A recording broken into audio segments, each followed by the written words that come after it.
Corona virus का इलाज ढूंढने के लिए दुनिया भर में कई ट्रायल चल रहे हैं। अब इसराइल ने दावा किया है कि उसने कोरोना वायरस को खत्म करने वाला एंटीबॉडी विकसित कर लिया है। इसराइल के रक्षा मंत्री नफ्ताली बेनेट ने दावा किया कि देश के मुख्य जैविक अनुसंधान संस्थान के वैज्ञानिकों ने कोरोना वायरस के लिए एक एंटीबॉडी विकसित करने में महत्वपूर्ण सफलता हासिल की है। इस बारे में जारी बयान में कहा गया है कि यह एंटीबॉडी वायरस पर अटैक करता है और उसे शरीर में बेअसर कर देता है। रक्षा मंत्री के मुताबिक एंटीबॉडी को विकसित करने का काम पूरा हो चुका था और संस्थान इसे पेटेंट कराने की प्रक्रिया में है, जिसके बाद इसके बड़े पैमाने पर उत्पादन का काम किया जाएगा। इसराइल के रक्षा मंत्रालय के ट्विटर हैंडल पर इससे जुड़े 3 ट्वीट किए गए हैं। इनमें लिखा गया है कि पिछले 2 दिनों में IIBR ने एक महत्वपूर्ण वैज्ञानिक सफलता हासिल की है। संस्थान ने एक ऐसा एंटीबॉडी बनाया है जो कोरोना वायरस को बेअसर कर देगी। दूसरे ट्वीट में लिखा है, प्रमुख पैरामीटर 1, एंटीबॉडी मोनोक्लोनल नई और शुद्ध है। इसमें हानिकारक प्रोटीन की मात्रा कम है।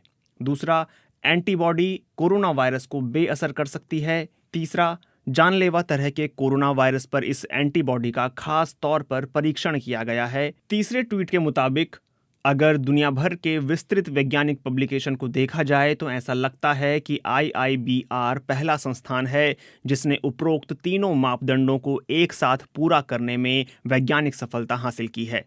इसराइल के रक्षा मंत्री बेनेट ने IIBR की लैब का दौरा किया और कोरोना वायरस के लिए एक वैक्सीन विकसित करने का आदेश दिया। रक्षा मंत्री के कार्यालय की ओर से जारी बयान के मुताबिक रक्षा मंत्री को लैब में वो एंटीबॉडी दिखाई गई जो वायरस पर मोनोक्लोनल तरीके से हमला करती है और बीमार व्यक्ति के शरीर में वायरस को बेअसर कर देती है। बयान के मुताबिक एंटीबॉडी को विकसित करने का काम पूरा हो चुका था और संस्थान इसे पेटेंट कराने की प्रक्रिया में है। इस प्रक्रिया के अगले चरण में रिसर्चर अंतर्राष्ट्रीय कंपनियों से संपर्क करेंगे ताकि वाणिज्यिक स्तर पर एंटीबॉडी का उत्पादन किया जा सके। रक्षा मंत्री बेनेट ने कहा है कि मुझे इस महत्वपूर्ण सफलता के लिए संस्थान के कर्मचारियों पर गर्व है। उनकी रचनात्मकता ने इस उपलब्धि की खोज का मार्ग प्रशस्त किया। इस साल मार्च में एक इस्राएली अखबार ने मेडिकल स्रोतों के हवाले से बताया था कि संस्थान के वैज्ञानिकों ने वायरस के जैविक तंत्र और गुणों को समझने में अहम सफलता हासिल की है। अब जानते हैं कि मोनोक्लोनल एंटीबॉडी क्या होता है। अमेरिका के नेशनल कैंसर इंस्टीट्यूट के मुताबिक मोनोक्लोनल एंटीबॉडी एक तरह का प्रोटीन होता है जिसे लैब में बनाया जाता है। यह मरीज के शरीर में मौजूद दुश्मन सेल से जाकर चिपक जाता है। कई तरह के मोनोक्लोनल एंटीबॉडी होते हैं। मोनोक्लोनल एंटीबॉडी का इस्तेमाल पहले भी कई तरह के कैंसर के ट्रीटमेंट में होता रहा है।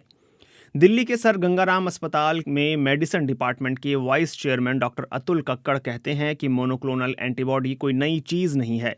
पहले भी इसका इस्तेमाल कैंसर, गठिया और कई तरह के इन्फेक्शन में होता रहा है। मोनोक्लोनल एंटीबॉडी रेडीमेड होता है। इसके नाम में है मोनो यानी एक। मोनोक्लोनल एंटीबॉडी एक टारगेट पर काम करती है।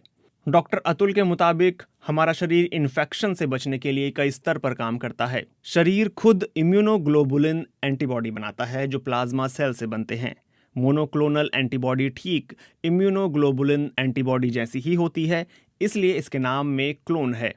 मोनोक्लोनल एंटीबॉडी का टारगेट इम्यूनोग्लोबुलिन एंटीबॉडी के अंदर स्थित एक साइट में होता है। मोनोक्लोनल एंटीबॉडी संक्रमित सेल पर जाकर चिपक जाती है और उसे न्यूट्रलाइज यानी बेअसर कर देती है। डॉक्टर अतुल कक्कड़ के मुताबिक हमें जिस तरह के सेल की ज़रूरत होती है उसे पहले जानवर में इंजेक्ट किया जाता है। जानवर को लैब में ले जाया जाता है। लिवर के बिल्कुल पास तिल्ली नाम का एक अंग होता है। जानवर के इस अंग में एंटीबॉडी बनता है। एंटीबॉडी और तिल्ली के सेल को फ्यूज करके एक हाइब्रिड बनता है। हाइब्रिड मतलब मिश्रण। इससे ही वो एंटीबॉडी बनता है जिसकी ज़रूरत होती है, जिसे निकालकर इंसानों को दिया जाता है। हालांकि डॉक्टर कक्कड़ कहते हैं कि इसराइल के परीक्षण की जानकारी आने के बाद ही पता चलेगा कि ये तरीका कोरोना वायरस पर कितना काम कर सकता है। वो कहते हैं जब तक पेपर पब्लिश नहीं होगा और हमें डिटेल नहीं मिलेगी तब तक कुछ कह नहीं सकते। इसराइल मामलों के जानकार हरेंद्र मिश्र के मुताबिक रिसर्चरों ने फिलहाल ये बताया है कि उन्होंने ऐसे प्रोटीन की पहचान की है जो मरीज के शरीर के अंदर वायरस को खत्म करने में सक्षम है और संस्थान जल्द ही इन फाइंडिंग के बारे में एक पेपर पब्लिश करेगा। अभी इस एंटीबॉडी के बारे में और अधिक जानकारी नहीं दी गई है, ना ही बयान में ये बताया गया है कि इंसान पर इस एंटीबॉडी का ट्रायल करके देखा गया या नहीं। आईआईबीआर की स्थापना साल 1952 में Israel defence forces science corps के एक भाग के रूप में हुई थी। बाद में ये एक नागरिक संगठन बन गया। तकनीकी रूप से ये प्रधानमंत्री कार्यालय की देखरेख में है, लेकिन रक्षा मंत्रालय के साथ मिलकर काम करता है। कहा जाता है कि इसराइल के प्रधानमंत्री बिन्यामिन नेतन्याहू ने 1 फरवरी को संस्थान को कोविड-19 के लिए एक वैक्सीन विकसित करने का आदेश दिया था।